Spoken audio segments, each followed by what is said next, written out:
नारायणं नमस्कृत्य नरं चैव नरोत्तमं दैवीं सरस्वतीं व्यासं ततो जयमुदीरये।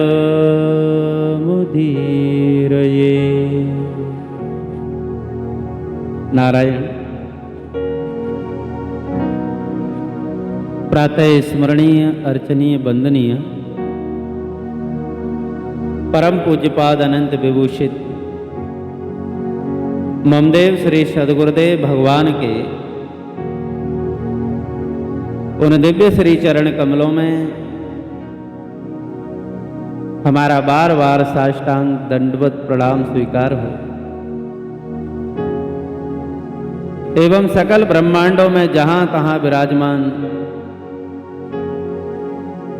भगवान के इस आनंदमय सत्संग का श्रवण करने वाले सभी भगवान के प्रेमी श्रोता भक्त जनों का हम हृदय से अभिनंदन करते हैं। बोलिए श्री नारायण भगवान की जय। आप सभी भगवान के प्रेमी श्रोता भक्त जन हमारे साथ श्री नावादास जी महाराज के द्वारा रचित श्री भक्तमाल की कथा श्रवण कर रहे हैं, जिसमें आप भगवान के परम भक्त 12 महाभागवत उनकी कथा श्रवण कर रहे हैं, जिनमें श्री धर्मराज जी की कथा का आज आप श्रवण करेंगे। 12 महाभागवत माने भगवान को तत्व रूप से जानने वाले। वैसे तो भगवान ने ये कहा है कि मुझे कोई नहीं जानता, लेकिन जो सबसे ज्यादा जानकारी रखने वाले हैं ये 12 भगवान के परम भक्त हैं, जिनमें श्री धर्मराज जी भी हैं।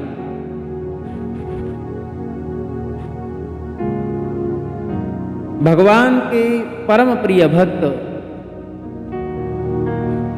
कर्मयोगी सूर्य भगवान, उनकी पत्नी का नाम है संज्ञा। संज्ञा और भगवान सूर्य के संयोग से उत्पन्न श्री धर्मराज भगवान सूर्य के पुत्र हैं।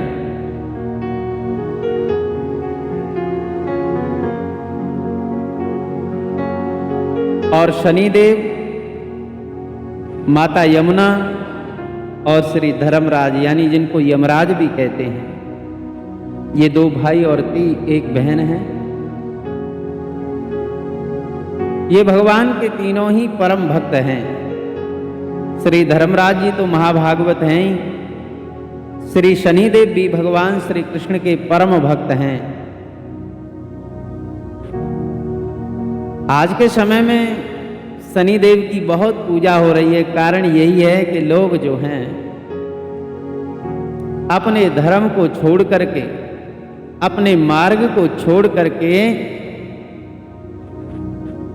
जो विधि के निषेध मार्ग हैं उनका पालन कर रहे हैं। तो जो भगवान से विमुख होकर के कर्म करता है, उस पर ये संकट बनकर के भगवान के परम प्रिय भक्त शनिदेव अपना प्रकोप दिखाते हैं। जो भगवान से विमुख नहीं है उससे ये शनिदेव कुछ नहीं कहते। और बहुत बढ़िया उपाय भगवान ने ये किया है कि अपने भक्त द्वारा जो अपने से विमुख हैं, जो मूढ़ पुरुष हैं, अज्ञानी पुरुष हैं, उनके ऊपर निरंतर संकट देने का कार्य परम भक्त श्री शनिदेव जी करते हैं। आइए ये प्रसंग है धर्मराज जी का। आप कल्पांत तक, जब तक कल्पों का अंत होगा तब तक संयमनीपुरी, संयम माने जहां पर पुण्य और पाप का न्याय होता है, जहाँ पापी पुरुषों को सजा दी जाती है। सजा माने तो जैसे सोना गंदा हो जाता है तो फिर आग में जलना पड़ता है उसको, यही उसकी सजा है। और उस सजा को जब वो पूरा कर लेता है तो उसी अपने उज्जवल कांति युक्त स्वरूप में फिर से प्रतिष्ठित हो जाता है। तो ये नरक क्या है? ये वही अग्नि का कार्य करता है। ये हमारी गंदगी को, हमारी पाप राशि को भस्म करने के लिए ही नरक है। संयमनीपुरी में इसका फैसला होता है।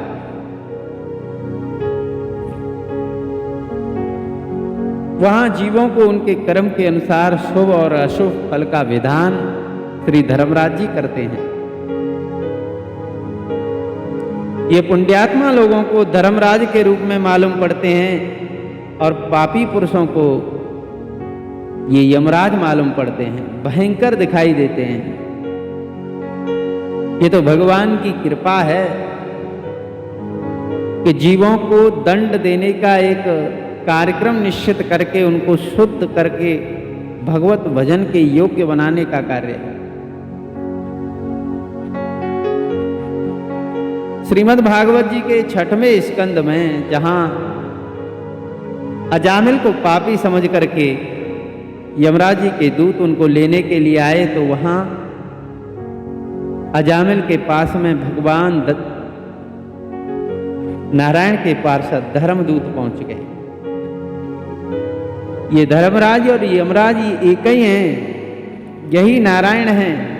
भगवान गीता में बताते तो हैं कि मैं सब हूं, लेकिन ये व्यवस्था बनाने के लिए अलग अलग रूप मालूम पड़ते हैं। व्यवहार एक में नहीं होता, व्यवहार तो अनेक में होता है। भगवान के मंगलमय नामों की महिमा का वर्णन करते हुए श्री धर्मराज जी अपने दूतों से कहते हैं, जब भगवान नारायण के दूतों ने यमराज के दूतों को अजामिल के पास से वापस कर दिया तो उस समय यमराज के दूत जब अपनी सभा में पहुंचे तो उन्होंने सारी घटना बताई कि उसने नारायण नाम लिया, कि 4 भुजा धारण किए हुए श्याम रूप वाले पार्षद वहां आए, उन्होंने हमको मारा है, पीटा है, भगा दिया। तो धर्मराज जी बताते हैं कि भगवान के नाम की महिमा क्या है। नामोच्चारण माहात्म्यम हरेह पश्यत पुत्रका अजामिलो अपि येनैव मृत्युपासादमुच्यत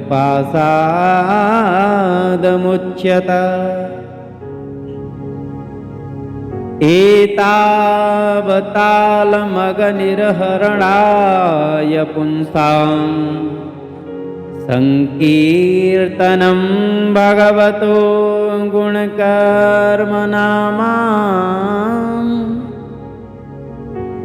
विकृष्य पुत्रमघवान् यदा जामिलोऽपि नारायणेति म्रियमाण एयाय मुक्तम्। धर्मराज जी ने कहा कि प्रिय दूतों, भगवान के नाम उच्चारण की महिमा तो देखो। अजामिल जैसा पापी भी एक बार नाम का उच्चारण कर ले तो मृत्यु रूपी संसार से पार हो जाता है। भगवान के गुण लीला नामों का भली भांत कीर्तन ये मनुष्यों के पापों को सर्वथा नष्ट करने वाला है। कलियुग केवल नाम आधारा सुमिरे सुमिरे नर उतरहि पारा। ये दूसरे युग की बात थी जिस समय अजामिल भगवान का नाम उच्चारण करने से ही, नाम आभास मात्र से ही भगवान का प्रेमी बन गया। श्री सुखदेव जी भगवान तो कहते हैं कि कलेर दोष निदे राजन अस्तियों को महान गुण कीर्तना देव कृष्णस्य मुक्त संग परम ब्रजे। वो कहते हैं कि कलयुग में नाम संकीर्तन से ही मनुष्य जन्म मरण से मुक्ति पा सकता है।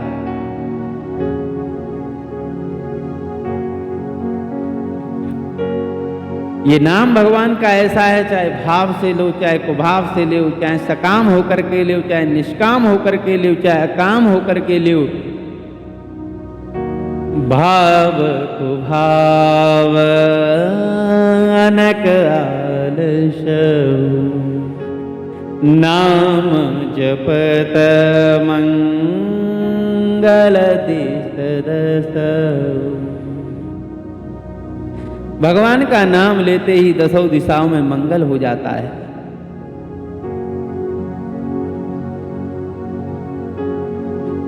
अजामिल ने तो अपने पुत्र का नाम लिया था, लेकिन नाम आभास मात्र से ही सारे पाप क्षीण हो गए।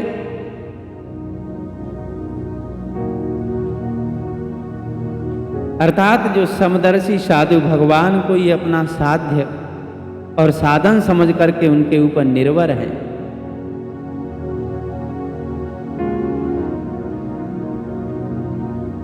भगवान कहते हैं कि जिनका सब कुछ मैं ही हूं,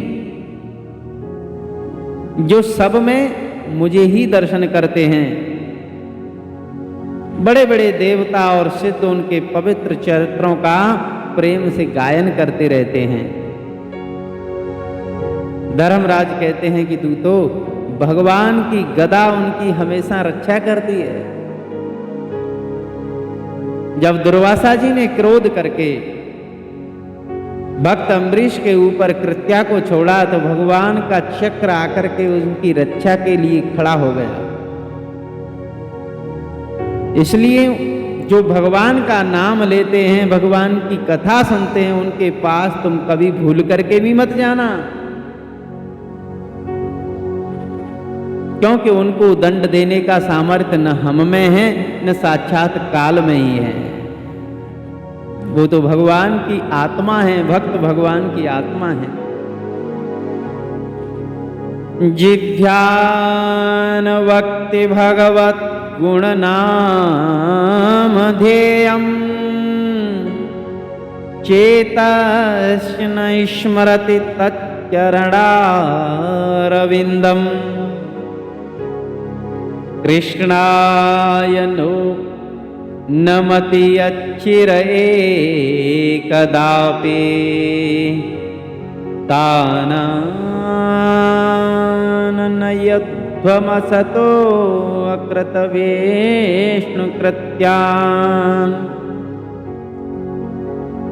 अरे जो भगवान के नाम लेते हैं उनके पास तुम कभी भूल करके भी मत जाना, अन्यथा तुम्हारे मार बहुत पड़ेगी। नाम की महिमा अनंत है। श्री गोस्वामी जी महाराज ने भी थोड़ा बहुत बताया,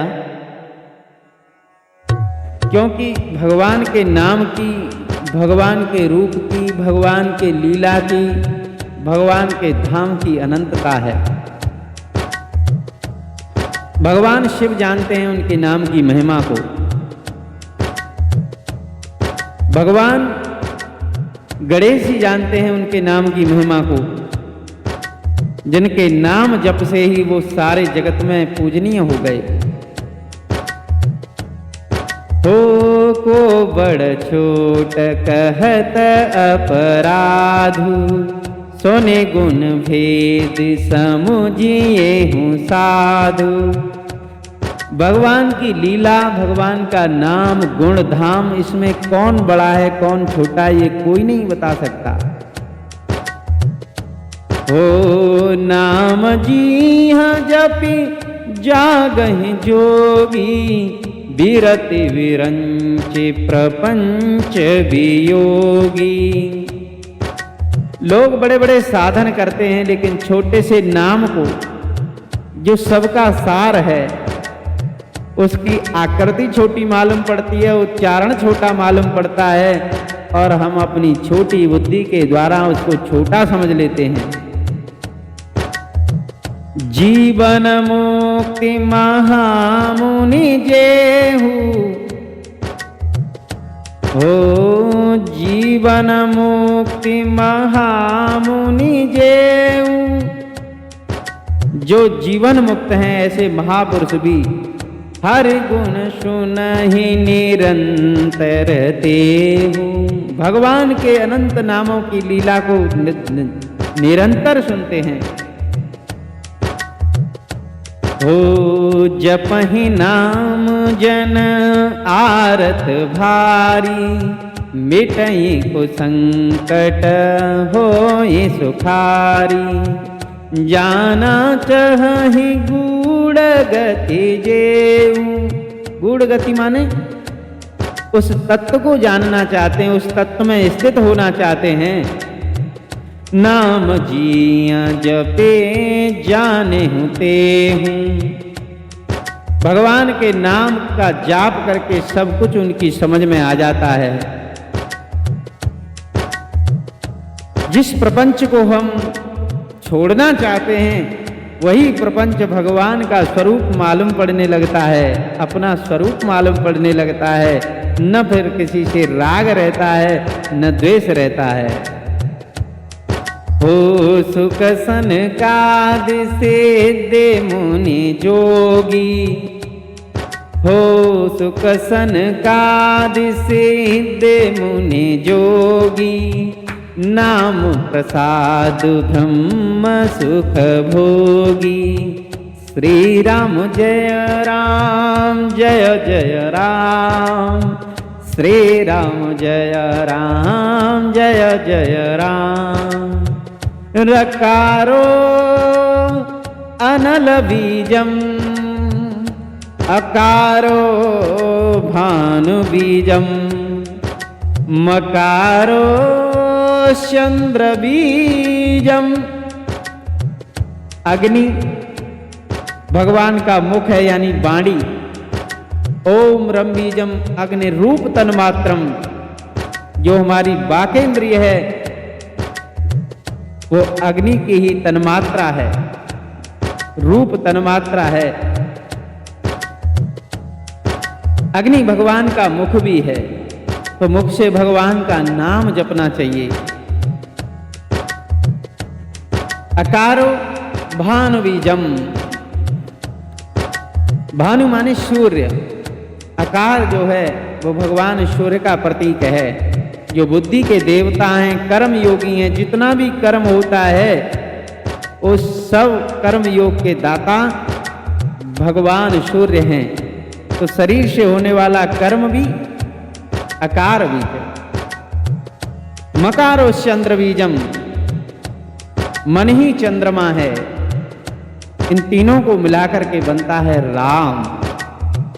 राम सच्चिदानंद दिनेशा, नहतहि मोह निशाल भलेसा। वो राम जी सच्चिदानंद स्वरूप हैं। तो हमारा मन, वाणी और कर्म तीनों ही उनके लिए होए। उनका नाम जब करोगे तो तीनों ही उनके लिए समर्पित हो गए और फिर सब कुछ उन्हीं का रूप मालूम पड़ने लग जाएगा। मन क्रम बचन छाड़ी चतुराई, भजत कृपा करहि रघुराई। भजत कृपा करहि रघुराई, नहीं कल कर मन भक्ति विवेकु। राम नाम अवलंबन एकु, राम नाम अवलंबन एकु। राम नाम अवलंबन एकु। इस प्रकार भगवान के नाम की महिमा अनंत है। धर्मराज जी कहते हैं कि हे दूतो,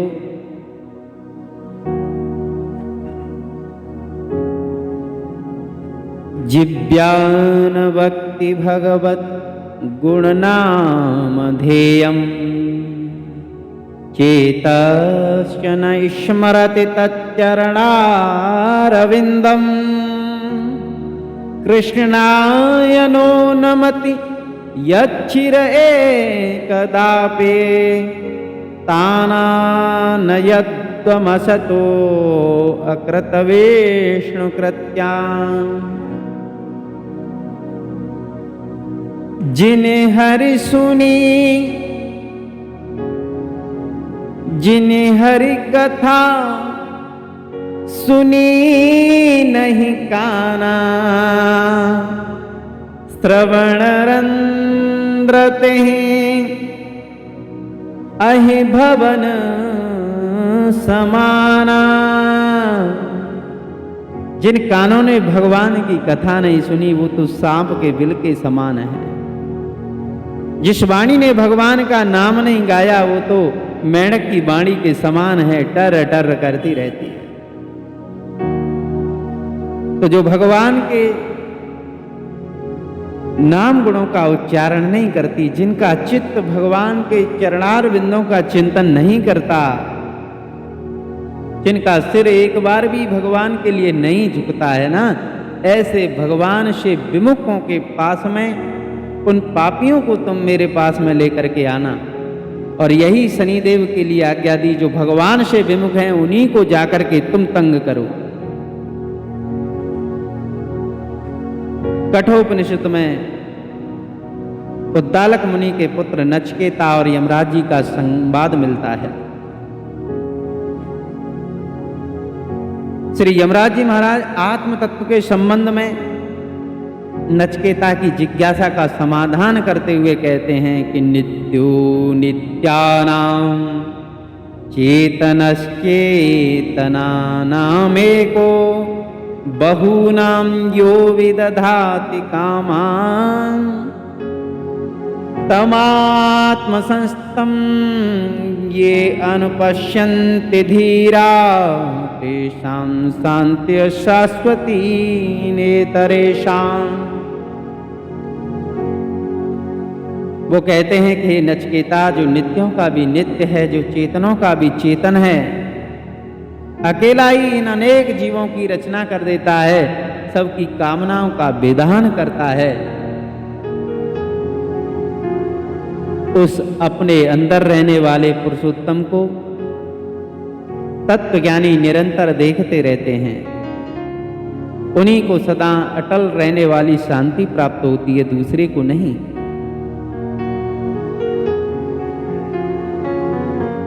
नायमात्मा प्रवचनेन लभ्यो न मेधया न बहुना श्रुते यमे वैस ऋणते तेन लभ्यस्तस्यैष आत्मा विवृणते तनुषाम। कठोपनिषद में बताया गया कि परब्रह्म परमात्मा न तो प्रवचन से, न बुद्धि से, न बहुत सुनने से ही प्राप्त होता है। ये परब्रह्म परमात्मा जिसको स्वीकार कर लेता है उसी के द्वारा प्राप्त होता है ये, क्योंकि ये परमात्मा उसके लिए अपने यथार्थ स्वरूप को प्रकट कर देते हैं।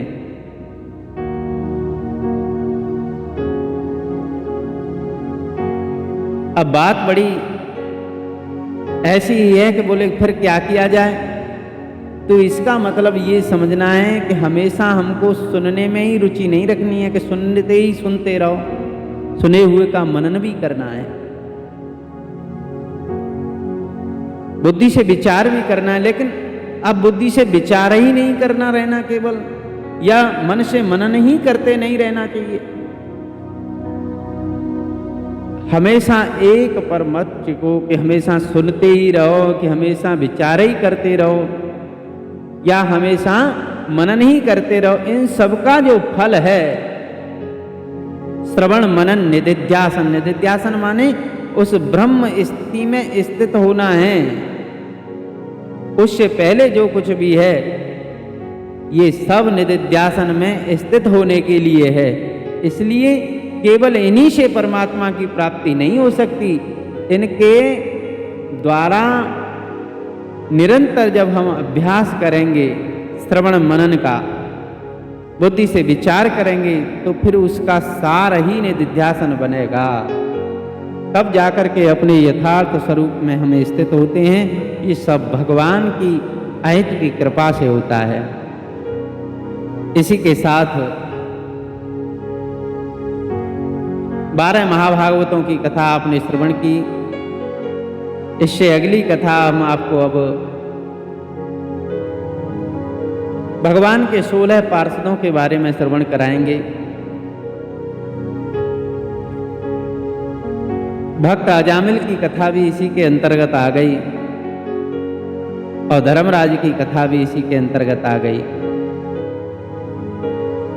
आप सभी भगवान के प्रेमी सूरता भक्त जन इस धर्म कथा को आगे पहुंचाने का कार्य करेंगे, ऐसी हम आपसे विनती करते हैं। क्योंकि धर्म के कार्य में सबको बढ़ चढ़ कर के कार्य लेना चाहिए। सनातन धर्म की रक्षा के लिए सदैव तत्पर रहना चाहिए।